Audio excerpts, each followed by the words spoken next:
મિત્રો આપણે કોઈ પણ શહેરમાં જઈએ તો એની ઓળખ હોય છે એના ફરવાના સ્થળો ઉપરથી અને અમદાવાદનું સૌથી ફેમસ ફરવાનું સ્થળ છે કાંકરિયા તળાવ અથવા તમે કહી શકો છો કાંકરિયા લેક। મિત્રો આપણે આવી ચૂક્યા છે કાંકરિયાની સફરે અને તમને જણાવીશું કે અહીંયા કઈ રીતે તમે પહોંચી શકો છો। BRTSના માધ્યમથી મિત્રો તમે અમદાવાદના કોઈ પણ ખૂણેથી અહીંયા પહોંચી શકો છો સરળ અને બહુ ઓછા પૈસામાં। પ્લસ જો પર્સનલ કાર લાવો છો તો અહીંયા 50 રૂપિયાની पर्सनल कारनी पार्किंग पर है, टू व्हीलरना लगभग 20 के 30 रुपया है। અને આવી સરસ મજાની એસી વાળી BRTS બસથી તમે અહીંયા પહોંચી શકો છો। પ્લસ રિક્ષાની મદદથી પણ તમે અહીંયા પહોંચી શકો છો। આપણે ગેટ નંબર 1 થી એન્ટ્રી કરીશું અને ગેટ નંબર 1 થી જ પાછા આખો રાઉન્ડ મારીને બહાર નીકળશું।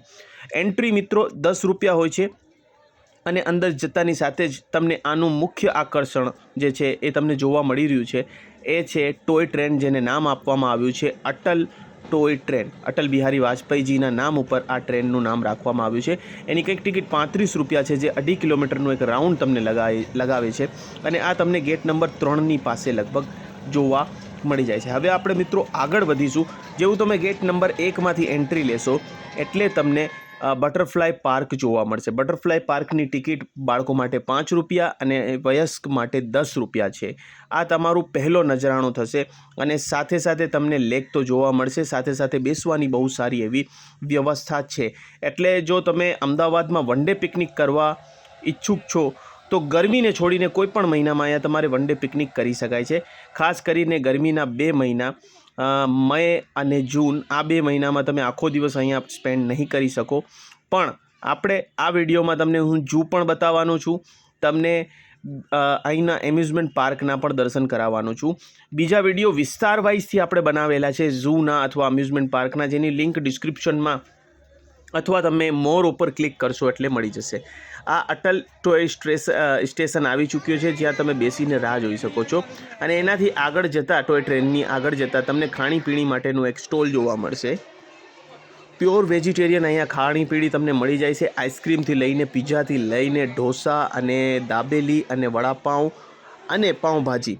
હવે મિત્રો આપણે કાંકરિયા ઝૂની અંદર ગયા છે, જે ગુજરાતનું સૌથી ફેમસ ઝૂ કહી શકાય છે, જે હવે ધીરે ધીરે અપગ્રેડ પણ થવાનું છે। તો એના કંઈક નજરાણા તમને બતાવું છું। હાથી છે અહીંયા હિપોપોટેમસ છે, અહીંયા ઘણા હરણની પ્રજાતિઓ છે, ટાઈગર છે, સાથે લાયન અને લાયનેસ પણ છે। તો બહુ સરસ મજાની છે અને આની ટિકિટ માત્ર 20 રૂપિયા છે। અને જો તમે નોક્ટર્નલ ઝૂમાં જશો મિત્રો તો એની ટિકિટ 50 રૂપિયા છે। પણ તો એનાથી ફાયદો એ છે કે બીજા ઝૂમાં જે અત્યારે મેં તમને બતાવ્યું એમાં જવાની ટિકિટ તમને ફ્રી થઈ જશે। હવે જેવા તમે આગળ વધશો એટલે ફરી ખાણીપીણી બજાર જોવા મળશે। એની પાછળ છે અમ્યુઝમેન્ટ પાર્ક, જે તમને યાદ હોય કે એક હોનારત પછી બંધ થઈ ગયું હતું, એ અત્યારે ચાલુ થઈ ગયું છે અને અત્યારે એની ટિકિટ જો મિત્રો છે એ લગભગ 0 રૂપીસ છે, મતલબ ફ્રી એન્ટ્રી છે। જો તમારે રાઇડ્સમાં બેસવું હોય તો 40 રૂપિયા અને 80 રૂપિયા ટિકિટ્સના પ્રાઇસ છે, એ ટિકિટ ચૂકવી અને તમે બેસી શકો છો। આ નોક્ટર્નલ ઝૂ તમે જોઈ રહ્યા છો। નોક્ટર્નલ ઝૂમાં અંદર વિડીયો શૂટિંગ મનાઈ હતી એટલે આપણે વિડીયો શૂટિંગ નથી કરી શક્યા, પણ નોક્ટર્નલ ઝૂ એક વખત જવા જેવું છે। 50 રૂપિયામાં તમને 2 ઝૂની ટિકિટ આવી જશે। ખાણીપીણીના ભાવ પણ મિત્રો 80 રૂપિયાથી લઈને 150 કે 200 રૂપિયા સુધી જ છે અને સસ્તું છે। આ એમ્યુઝમેન્ટ પાર્કની હું વાત કરતો હતો।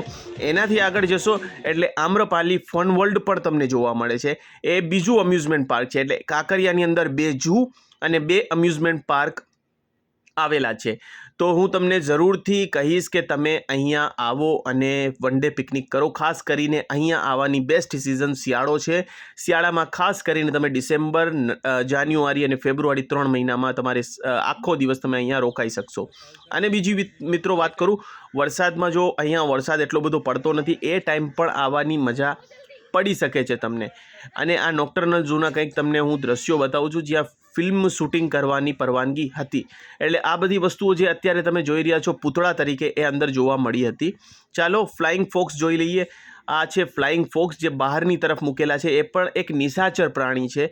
આને ફ્રૂટ ફોક્સ પણ કહેવામાં આવે છે, કેમ કે આ મોટા જે ફોક્સ છે આને ઉડતી લોમડી કહેવામાં આવે છે, જે ફ્રૂટ્સ ખાય છે। એટલે બહુ ખૂબસૂરત દ્રશ્યો છે, વન ડે પિકનિક માટે બેસ્ટ છે। આના સિવાય મિત્રો સાંજે તમને ખૂબ જ મજાનું લાઇટ શો જોવા મળશે અને બીજું એવું કિડ્સ સિટી પણ છે અહીંયા, અને નાના મોટા કિડ્સ માટેના તમે કહી શકો છો બીજી રાઇડ્સ પણ છે અને અહીંયા નૌકા વિહાર પણ તમે કરી શકો છો અને નૌકા વિહારની સાથે ભોજન પણ નૌકા વિહારની અંદર તમે કરી શકો છો. એટલે સવારથી સાંજ સુધી તમારે અહીંયા નીકળી જશે. 1 ડે ફર્સ્ટ ક્લાસ પિકનિક બનશે. તો ઉમ્મીદ કરું છું કે તમે આ વિડીયોમાં બધી માહિતી મળી હશે. બીજી કોઈ માહિતી જોતી હોય તો તમે મને કમેન્ટ કરી શકો છો.